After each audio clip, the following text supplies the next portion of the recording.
Hi everyone, నమస్తే. Welcome to my channel Anitha home 2025. ఈరోజు నేను అలసంద గారెలు ప్రిపరేషన్ అయితే చూపిస్తున్నానండి. ఇది 1.5 అవర్ అయితే మనకి నానబెట్టుకోవాలండి. ఒక 1.5 అవర్ పెట్టుకున్న తర్వాత వీటిని ఇలా మంచిగా క్లీన్ చేసుకుంటున్నాను. ఇలా పొట్టు పోవడం కోసం వాటిని మంచిగా కడిగామండి 2 టైమ్స్. ఇలా జల్లి గిన్నెలో ఉంచేసాము ఒక 1/2 అవర్ అయితే.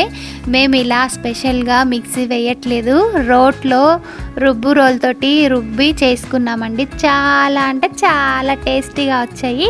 ఇక్కడ నేను, మా బాబు, మా అమ్మ ముగ్గురం మాట్లాడుకుంటూ టైంపాస్ చేసాము. ఒక 1/2 అవర్ 1 అవర్ అయితే మంచిగా టైం స్పెండ్ చేసి అమ్మమ్మ మనవడు ముచ్చటగా మంచిగా మాట్లాడుకుంటూ మేము ఇలా దీన్నైతే వర్క్ అయితే చేసామండి. హ్యాపీగా ఉంది మంచిగా. ఎందుకంటే మనం రెగ్యులర్గా మాట్లాడడానికి వాళ్ళు స్కూల్కి వెళ్ళిపోతారు, వీళ్ళు ఫోన్ చేసినప్పుడు అవైలబుల్గా ఉండడు, వాళ్ళు అవైలబుల్గా ఉన్నప్పుడు వీళ్ళు అవైలబుల్గా ఉండరు కదా. టైం అనేది స్పెండ్ చేయలేకపోతున్నాము ఎక్కువ టైము. ఇలా మనం చేసుకునే పనిలోనే టైం అనేది స్పెండ్ చేసి మంచిగా క్వాలిటీ టైం అయితే స్పెండ్ చేశానండి. మా అమ్మతోటి నేను, మా బాబు ఇద్దరం. ఇలా ఇదైతే మినిమం మాకు 15 to 20 మినిట్స్ అయితే పట్టింది. ఇది చేయటంలో మా బాబు, మా అమ్మ ఇద్దరు కొంచెం సేపు పంచుకున్నారు. కొంచెం లాస్ట్లో నేను కూడా వాళ్ళకి హెల్ప్ చేశాను. మంచిగా మాట్లాడుకుంటూ వాటి గురించి చెప్తూ ఇష్టంగా మా బాబు కూడా పని చేశాడు. ఇక్కడ నేను కూడా చేశానండి. దీంట్లో ఎక్కువగా మనకేమేమి కావాలి అంటే ఈ అలసందలు అయితే ఒక 1.5 అవర్ నానబెట్టుకున్నాను. దీంట్లో కావలసినవి పచ్చిమిర్చి, జీరా, ఉప్పు, కొత్తిమీర, కరివేపాకండి. అంతే, ఎక్స్ట్రా ఏం అవసరం లేదు. ఆయిల్ ఉంటే సరిపోతుంది డీప్ ఫ్రై కోసం. ఇక్కడ పచ్చిమిర్చి, ఉప్పు వేసానండి, జీరా కూడా వేసాను. లాస్ట్లో మనకి ఇది ఇంకా 90% అయిపోయింది, తీసేస్తాము అనుకున్నప్పుడు ఆనియన్స్ అయితే వేసాను. ఇక్కడ నేను మరీ స్మూత్గా అయితే చేయలేదండి, కచ్చా పచ్చిగానే తీసేసాము. ఎందుకంటే అలసంద గారెలు ఎప్పుడు స్మూత్గా ఉంటే మెత్తగా అయిపోతాయండి. కచ్చా పచ్చగా ఉంటేనే వాటి టేస్ట్, ఫ్లేవర్ అనేది చాలా బాగుంటుంది. ఇలా మధ్యలో ఫస్ట్ పచ్చిమిర్చి, సాల్ట్ వేసి చేసాము.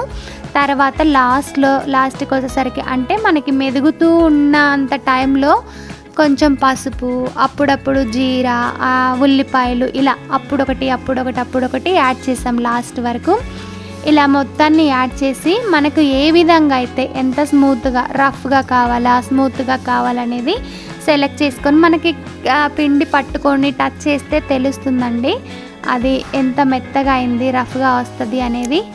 ఇలా రోటిలో రుబ్బి చేసాము. చాలా అంటే చాలా టేస్టీగా వచ్చాయి.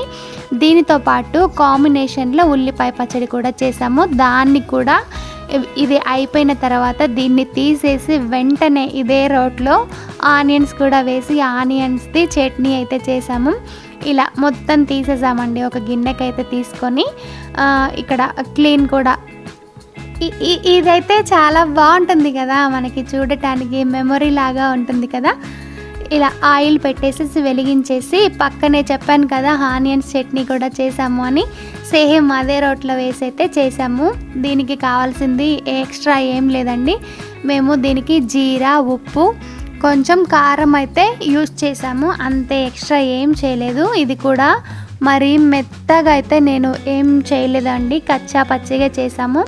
ఇలా చేస్తేనే ఇలా రోటిలో దంచిన ఉల్లిపాయ పచ్చడి అనేది చాలా టేస్ట్ ఉంటుందండి. ఒకసారి ట్రై చేయండి మీరు కూడా.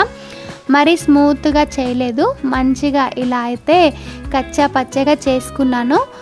ఇలా చేసేలోపు మనకి ఆయిల్ పెట్టుకున్నాం కదా, ఆయిల్ కూడా కాగింది. దానితో పాటు ఇలా చట్నీకి కూడా పోపు అయితే వేసాము.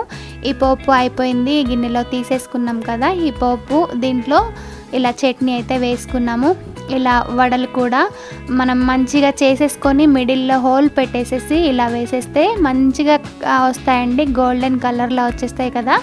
ఇలా కలర్ యాడ్ అవుతే మనకి మంచి ఫ్లేవర్ అనేది వస్తుంది, క్రంచీగా వచ్చేస్తాయండి.